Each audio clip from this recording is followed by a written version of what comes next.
Hey everyone, this is Dr. Casey Johnson. Thank you so much for taking time to listen to the Unlock Wellness podcast. I know you're going to love today's episode with Altom. Alan is doing some amazing work and is helping so many people, so I'm excited to have him on to share a story with you guys. If you've been loving the Unlock Wellness podcast, be sure to jump onto iTunes, subscribe, and write a review.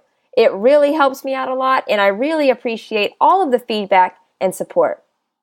Also, be sure to follow me on social media to keep up with the latest podcast episodes. The best way to connect with me is on Instagram, Facebook, and Twitter. My username across the board is at Dr. Casey Johnson. That's DrKaseyJohnson. You can also check out my website at drcaseyjohnson.com. It has all of the past podcast episodes and more information about each guest under the Listen tab. While you're on my site, also be sure to check out the Shop tab, where you can check out my first book of my Healthy Children's Book series and learn about the Unlock Wellness Project, which supplies a wellness bag to a child in need for each book purchased. Thank you again for listening. I hope this episode leaves you feeling inspired to start making positive changes to your health. Now it's time for today's episode. I hope you love my conversation with Altom.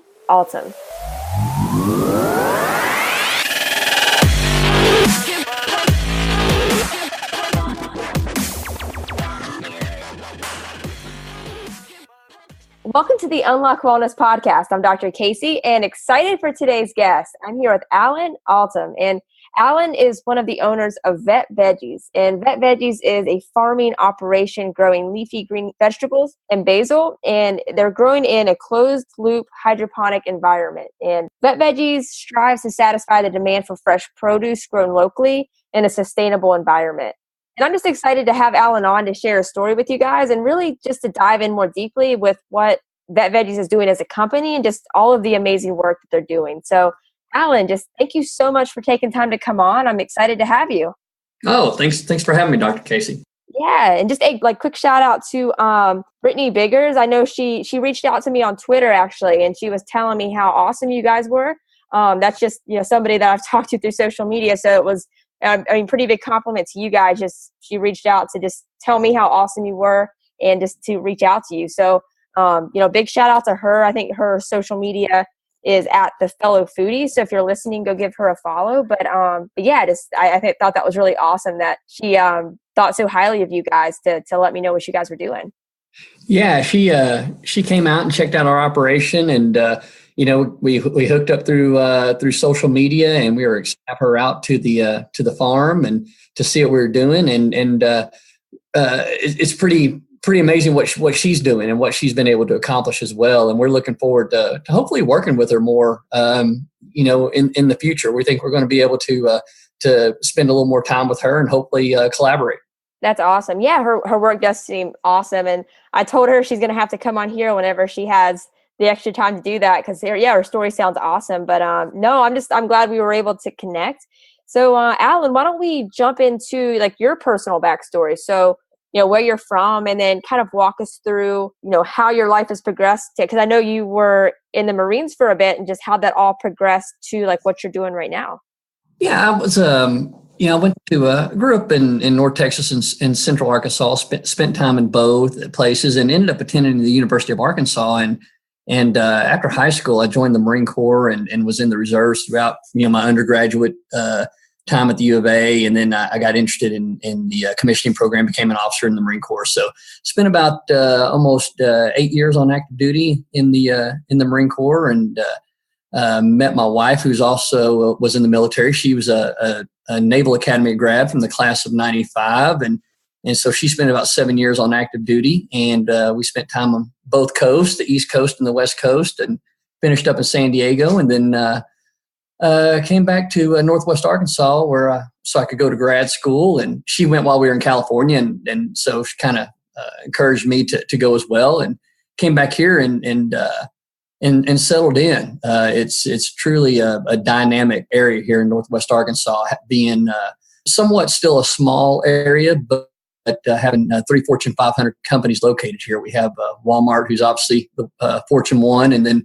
J.B. Hunt Transport, the largest publicly traded transportation company, and Tyson Foods, the largest protein provider to the world. So again, a very unique and dynamic environment with the university here as well. So after grad school, gotten interested in small business, went to work for a couple of small businesses here in the area. And then that kind of, created that entrepreneurial bug in me, and met my partners, Jerry and Martin and Daryl Hill. And they had been working on Vet Veggies for a couple of years, just growing and testing and learning how to grow and what to grow. And we got to spend some time together, and it just started. The ideas started flowing on what we thought we could do with Vet Veggies, the impact that it could have.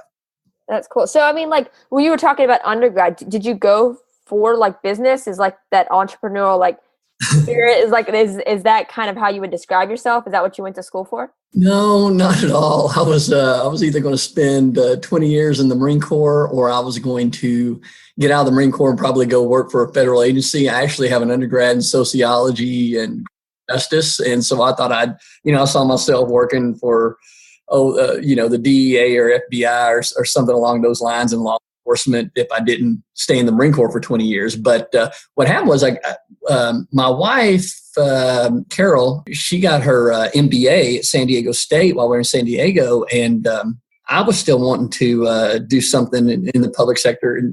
And I went to work at the University of Arkansas, and she did too, which was not what she had planned at all. And so I thought I might work in higher education. And I started doing corporate relations for the University of Arkansas, and that's where I got interested in business. And that's when I decided I was going to get an MBA as a graduate degree.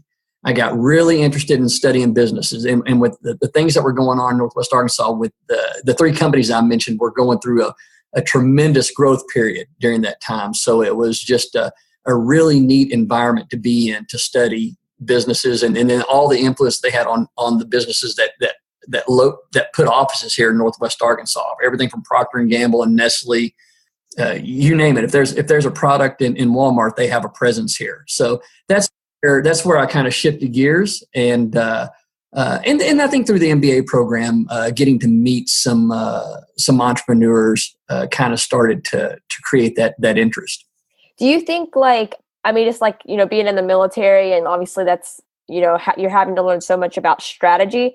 Do you think because you had like that knowledge for like strategy that really helped you really fall in love with what you were doing on the business side? Since it's a different type of strategy, but it's just all about making those steps and really strategically going about like a plan. Like, do you think those two correlate?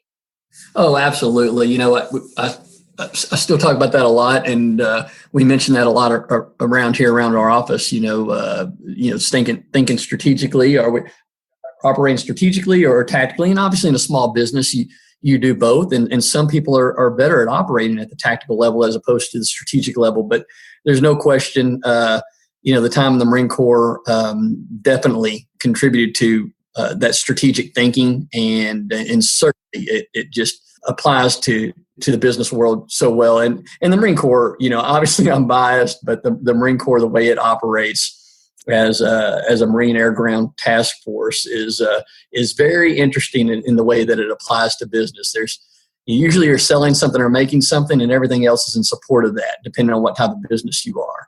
And the Marine Corps operates that way as well. So you get told that what the military is going to prepare you for, but I think I was surprised at just how well it prepared me personally for business. That's cool. Yeah, I feel like anybody that puts yourself through something like that difficult, you'd have to have more of an advantage over other people because you have a stronger mindset. Like, we just talked about like just that level of thinking strategically. Like, I just I can't imagine how somebody that went through that wouldn't have that advantage, and which is cool with what you're doing because you're trying to give people that maybe are veterans like the ability to dive into the business world that maybe they never thought about it, but they actually would probably thrive if they were just introduced to that world. And I want to jump into that in a little bit, but before we do, I kind of wanted to hear,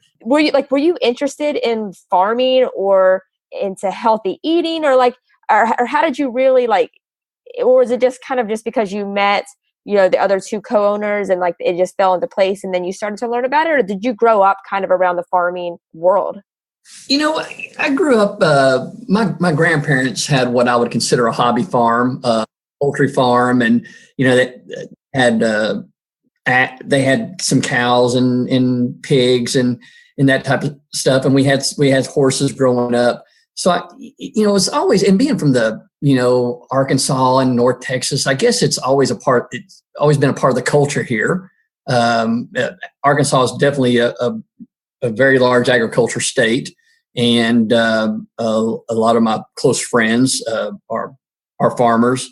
So always exposed to it. And yes, on the healthy eating, I think as I've been exposed to, just living in different parts of the country, and just, I think there has my awareness of my diet and healthy eating has, it's unbelievable how it's changed over the years. Well, you've probably been exposed to like, being in that industry. Like, I'm sure you've probably seen some crazy things that have changed your perspective on what truly eating healthy is. Oh, absolutely. And, it's like I'm always in search of that perfect diet. And it's fun, but at the same time, it's an unbelievable challenge to get there. But no question. And I think there's, and not to get off into it too deep, but I get the sense that there is a food revolution going on and in our country right now, and it's you just see it. It's I think we're in the middle of a cultural movement with it. I believe so too. And I actually don't know 100% sure about this or not, Alan, if you are or not, but like for me, I'm vegan. I have a large audience that is vegan, but there's also a large portion of listeners that are not. And obviously I know that you guys distribute to a lot of vegan friendly restaurants and things like that, which I think is really cool. But as far as you're talking about it, like this food revolution, like I've never seen so many people posting about going more plant-based, or like just being more aware of like the food on their plate, and like even like the ethical side of it. It's just becoming more like, almost more cool, because you have like a lot more like celebrities like talking more about it and stuff. So I 100% agree with what you're saying. Like I'm seeing it like crazy, like on social media. Oh yeah, absolutely. It's there's no doubt about it that people are just becoming more aware of it. And I think it's important for the local chefs we work with. It's a combination of working with small businesses, but at the same time, you can tell, and they are genuinely concerned with the products that they're using, and they're not wanting to compromise. And right. I just believe that they're truly. Obviously it's their craft and their trade, but I truly believe that they have a concern for what they feel a sense of responsibility for the people they're serving. Absolutely. And and the food tastes better whenever it's more fresh and not as like loaded down with chemicals. Oh, it's people know what you're doing, right? They know. I have friends that know what we're doing with Vet Veggies, but it's fun when they actually go to some of the restaurants that are serving the produce that we're providing to them, and you can tell it's genuine. They're like, there is a difference in it. Absolutely. It's and we have these discussions around the office. We're having one Friday with my partners and I, and you always question yourself a little bit, like, what have we proved yet? What have we done yet? And we kind of like, well, I'll tell you what we've proved. We've proved that we can grow a better product than what's out there today. That we're providing something that these chefs and these consumers like and they want. Yeah, and like, just to kind of go off on what you just said, like, you guys do grow your vegetables differently. The way you described it was close a loop hydroponic. So can you describe exactly what that is for people listening that maybe that sounds like a completely different language? Well, the simple way to describe how we're growing, and people can usually get this, and even without going to our website, is we're growing in a 40-foot shipping container. Everything that we do operationally is contained in that 40-foot shipping container. It's a very sustainable environment. It uses LED lighting. We use about approximately 10 gallons of water a day, and it's all self-contained. And it's grown in water. We're not growing in dirt. And for a while there was a little bit of controversy on, because we're pesticide and chemical free, and it's all natural. And obviously we're using some nutrients that we're blending with the water, and it's based on, we test our water to see how what makes up our water, and we want to complement what's already in the water and with the nutrients that we're adding. But so we're growing in water, not dirt. And for a while there was a little controversy on, should a hydroponic operation be organic or not? And we weren't allowed to get organic certification, but at the end of last year, it approved hydroponic farming operations like ours to get the organic certification. We haven't gone through that yet. That's something that's on our agenda now that's been approved. And hopefully we'll obtain that certification soon. That's awesome. No, I love that. And do you think hydroponics is the way of the future? Because whenever you look at what's happening now with so many pesticides, and it's almost impossible, even if maybe you're a farm that is technically organic, no pesticides, you're still getting runoff from the rain, or you know what I mean? It's really hard to find soil that isn't contaminated. So do you think there's going to be a huge shift towards hydroponics just because of, first off, the sustainability? You can grow such a large amount in a small space, but also because it's the soil quality is really contaminating a lot of the plants, and it's really hard to avoid that. Yeah, I think so. It'll be interesting to see how it truly develops. But again, we were having the conversation this morning and talking about what we're doing, and to us, it just makes so much sense. You're right. You don't have the concerns of soil quality and runoff, and they're not making more land. That's for sure. Right. And two, when you talk about sustainability, I don't think traditional farming will ever go away by any means, but there's no doubt about it. This is a much more sustainable operation. If there's something that local restaurants can do to contribute to sustainability in their local markets and economies and environment, I certainly think it's sourcing produce from operations like ours. Again, we're not creating the greenhouse gases in our farming that you see in traditional farming. Right. Again, I do believe it is a part of it. I don't know if we ever go away from traditional farming, but I certainly believe this is a big part of the future.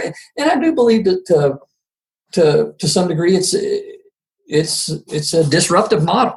For sure. And that kind of leads me to another question, Alan, because I know there's, obviously with you were talking about a lot of these family farms never go, but the thing about the family farms is government is taking over most of them and dictating what seeds they can use and what pesticides they can use. Right. So as this model kind of takes over more, are you concerned about the type of government regulations that you guys might have? Or have you guys discussed that at all? Because I could see that maybe becoming an issue that they might look into going forward. Hopefully not, but it's just kind of interesting to think about. Yeah, we have talked about it, and that's something that Jerry Martin, who's one of my partners here, that he certainly thinks about that. He's been around a little bit longer than Daryl and I have, and he grew up in South Arkansas, and he's seen the changes in agriculture, the industry.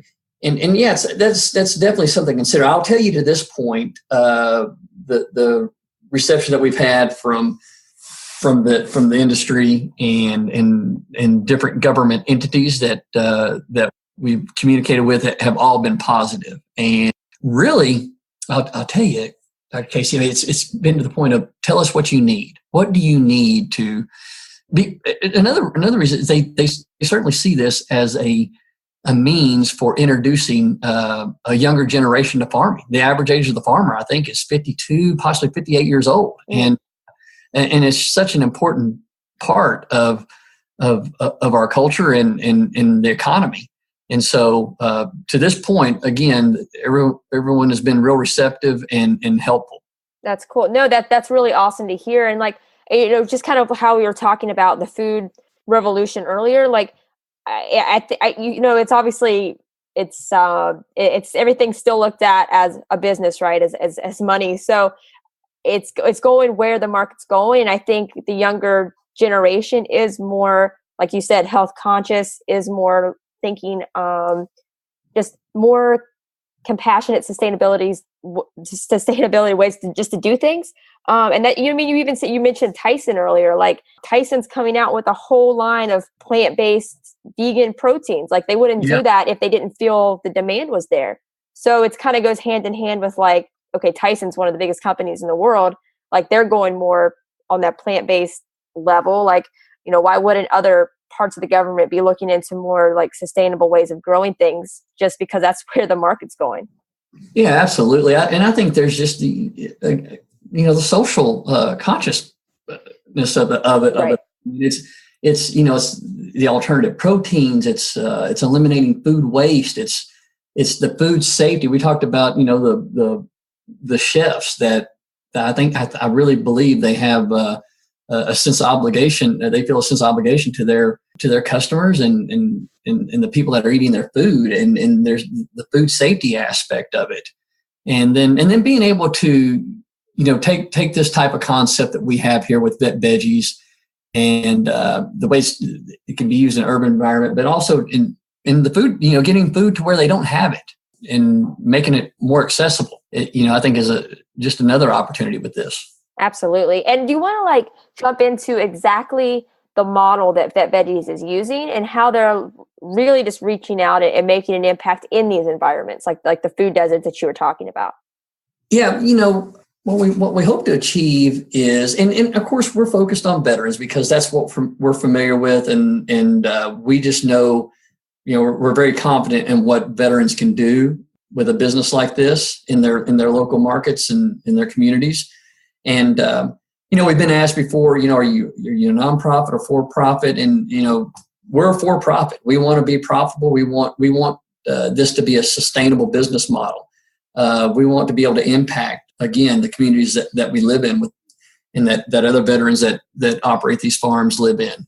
And we think veterans are that's what we're familiar with, and right. we understand their desire to serve and how this will engage them in their local communities. For example, here we work with one of our local schools. It's the school of the Don Tyson School of Innovation here in Springdale. We work with them. They have a farm, and I don't know if it's going to get every student that wants to be wanting to be a farmer, but it is introducing them to a different way to eat. It's introducing them to the industry too. I mean, some of them are going to be engineers and they're going to work in the tech industry, but if they have an interest in farming, they can certainly apply those disciplines to the farming industry as well. But our goal is to put other veterans in business. We want to. We're building that model today. We're selling to local restaurants and grocery stores, and we're hoping to. Here soon, we're working on a couple of certifications. Do a pilot project with a big box retailer to see if that's possibly the right customer. But the more we can build that model out on who the right customer is, the better we'll be able to serve the veterans that want to. We hope to franchise this, and that the veterans that we can help put in business. So we're getting all that infrastructure put in place that's required for a successful franchise, all the SOPs and certifications and marketing and who's the right customer, the financing, how do you get the farm. It's important the company we work with that produces our farms that they're aligned with us and that we're aligned with their model as well. because we know that's the platform is critical for consistency with what we're growing in the customers that we're working with. Absolutely. And I love, like, obviously the reach you're going to have is going to be amazing, but like, you were talking about just, you want to get that positive work to as many veterans as possible. And I love that because, I mean, you have to think about, obviously, if you're a veteran, and obviously, like, I only know what I like hear from like amazing people like you, like, because I haven't been in that field, but that's a very hands-on occupation. You have so much stress when you come back. So like being able to have a hands-on job, you're working with plants, with nature. So like just the effect that has on mental health, which is a huge issue right now. Yeah, absolutely. And it's farming is, as Jerry likes to say, it's a lifestyle business, and the military, like a lot of other professions, is a lifestyle career, and we just think that's a great fit for a lot of it. It's not going to be for every veteran by any, but we think there are a lot out there that will gravitate towards this type of business, and they'll get to combine that desire to be an entrepreneur and business owner with a lifestyle business.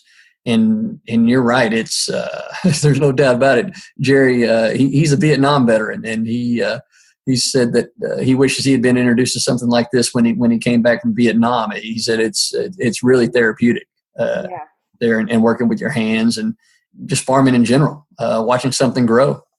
Right. No, I absolutely agree. And I think it's just amazing what you guys are doing. And you kind of talked about the different things that you guys are working on in the future. Is there anything else other than the stuff that you just mentioned that you guys are working on, or maybe like people that are listening should be looking out for, or just anything happening in the future that you want to share with everybody? Well, we're getting ready to get another container here. It'll be here in June, and we're really excited about that.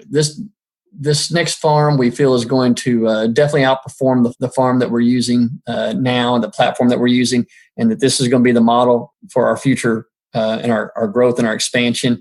And we're going to get to start diversifying our products. We want to, once we have the more capacity, another piece of the business that we want, and we were talking about the local chefs and business owners, we want to be integrated in their businesses as well. We want them to feel like these farms are their farms. You can.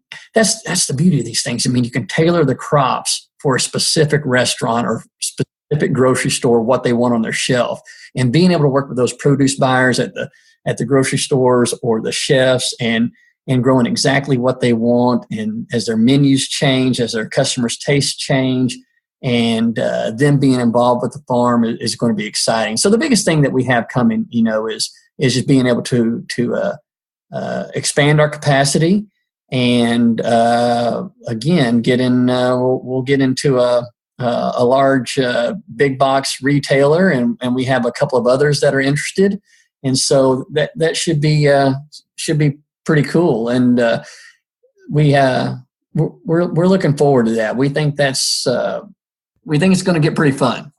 Absolutely. No, that sounds amazing. And I'm excited just to watch you guys as you guys grow, because I know you guys are going to do just amazing things. And what is the best way for people to follow you guys on social media? That way they can just keep up as your company grows and just keep up with the amazing work that you guys are doing.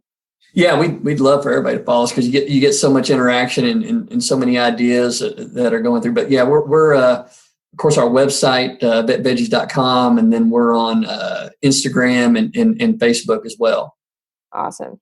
Great. And then, so Alan, just closing question that I ask every guest, but if you just had one piece of advice for the audience, maybe it's been something that's been your biggest takeaway through this whole process, but if you just had one piece of advice for the audience, what would it be?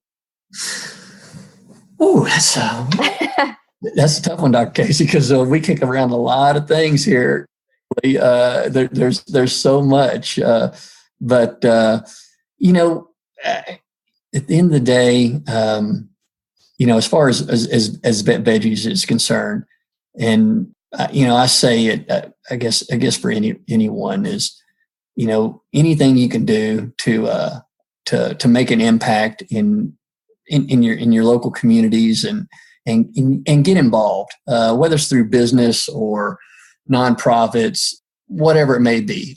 We just think it's so important to be involved in the local communities.